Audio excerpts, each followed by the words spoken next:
Welcome back to the channel. It's another day. It is very humid and very muggy and very wet, so I'm not going to get to do a lot today. But I did have a problem on the last video. My Chevrolet, my big truck as I call it, my 2500 HD, it has a dead battery. So today I think I'm going to fix that, because tomorrow I have to run and pick up a door that I ordered for our cabin. So I think today what I'm going to do is just replace the battery on this. I'm going to run and get a battery and maybe do some loafing a little bit today, because it's so wet and nasty I can't really do what I had planned. So let's get after it.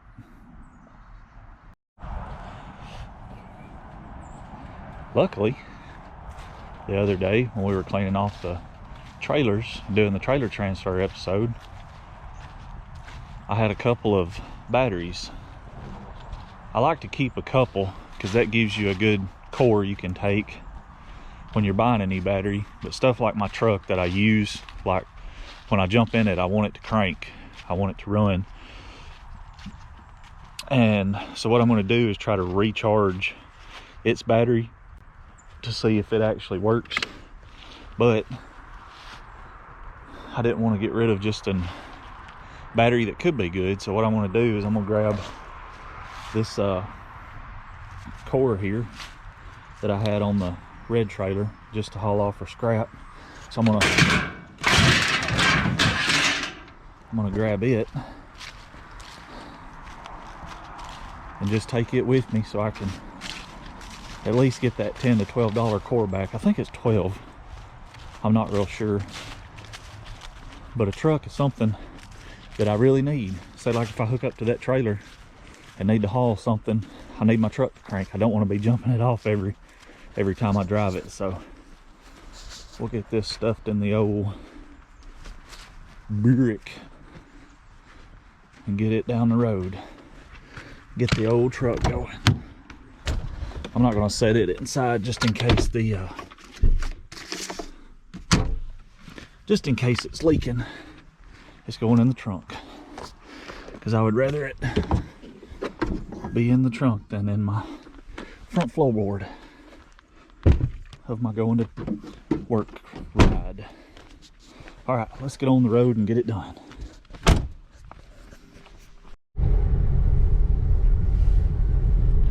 Well, off we go to get the battery to fix the Chevrolet truck, my big truck.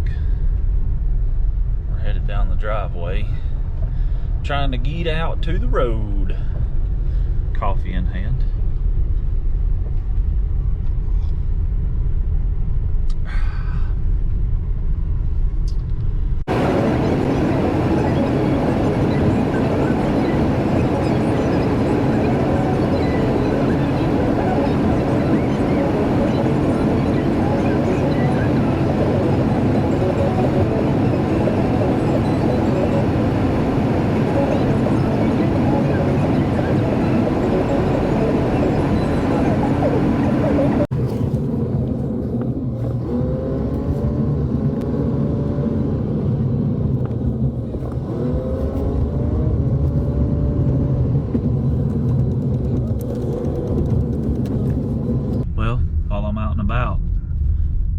Can turn down my favorite store.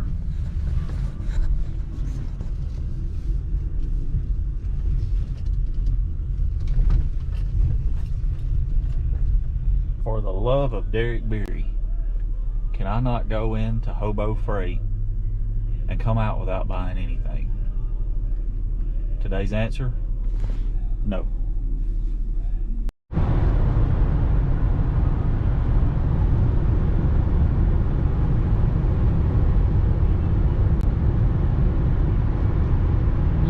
That there Chevrolet.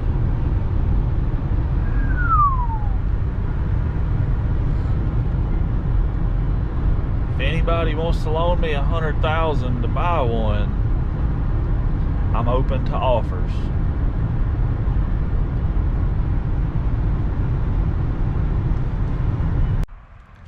Well, I'm back with a new battery for the old 2500 HD. It's still raining, still wet, so I'm not going to be able to do much today, so I thought I would do a little instructional video on how to change a battery out on a Silverado. Now, every vehicle is going to be different as far as batteries, placement, things like that, whether it's got side post, top post, the hold downs, everything's different in different vehicles. So this is just a Silverado, and I thought I would take a little bit of time to do a video showing that process, how I change them out. Now, this process was taught to me when I was in college. I actually went for automotive technology, and this is the way they taught. So I'm actually going to do it to the T, the way the textbook said to do it. It's the way I actually do it to prevent sparks or arcing, because that can damage PCM, ECM, TCM, and new vehicles. They have, 30 computers on them. So any kind of arc or voltage spike could damage them. So I'm going to show you the way I was taught in college to actually do this. So let's get to it.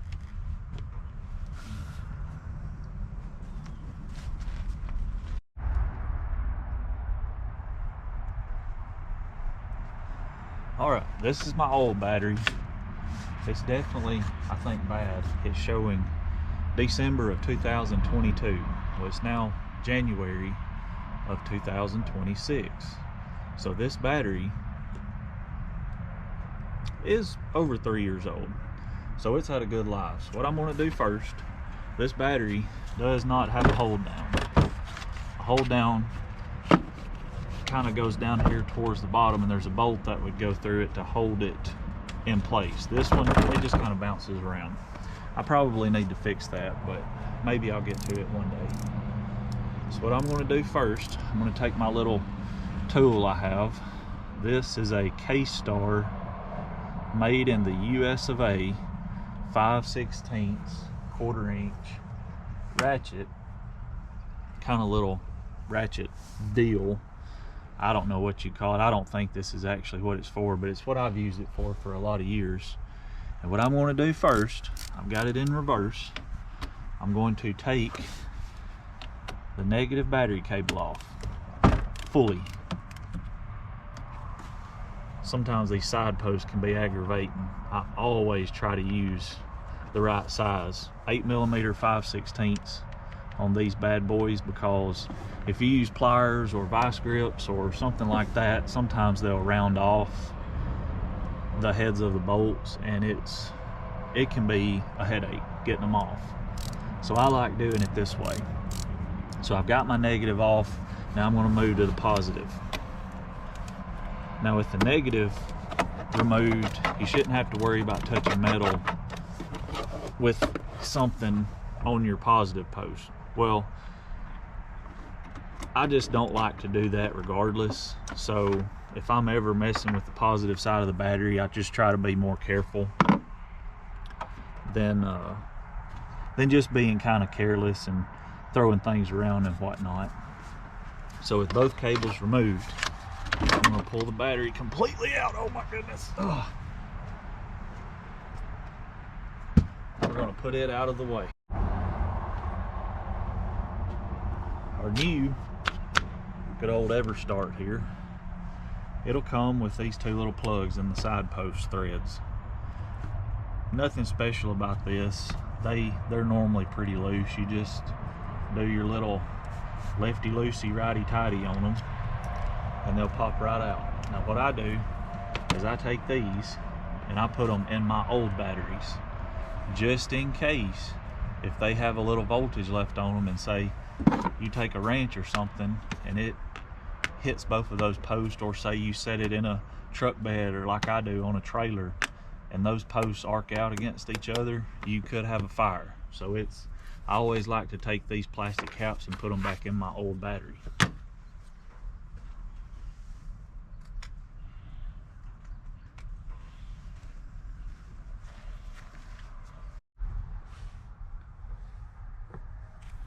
All right, we're we're gonna go back in with the new battery. Whoops. I'm dropping all my tools.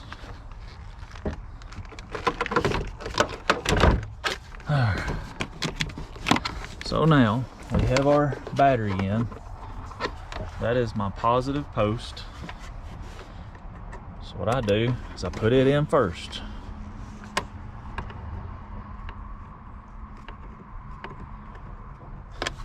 I always start these by hand because the threads in these are lead or a lead type material and they will strip very easily. So I'm going to tighten this just a few rounds. You know, you don't have to put the old torque to it, you just want it snug. And then I try to put these caps back on. A lot of times they won't stay, mine won't. Now this truck is old, so I try to do that. All right, now goes the negative. Let's see if this does what I think it's going to do. Probably need to replace those cables. All right, see, that didn't arc, so that means we really don't have any power. I may hear a small arc, but sometimes that can be like my hood light or something that's on. But you don't want no just, you know, like a major lightning bolt coming out of it. If you do, something's either wrong or turned on. I kind of do hear that. You can kind of hear it arcing just a little bit. But I think that's my hood light.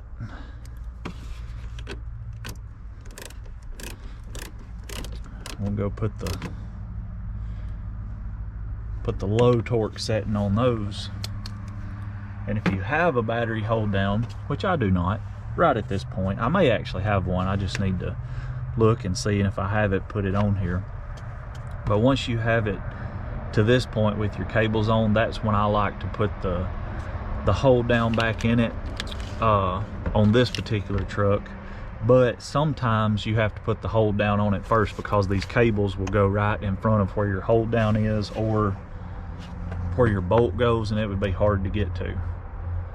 So that right there is a simple battery exchange or install on a Silverado pick-em-up truck.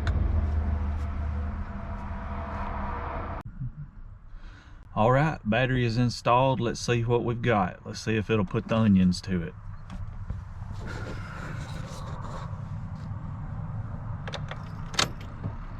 We've got power,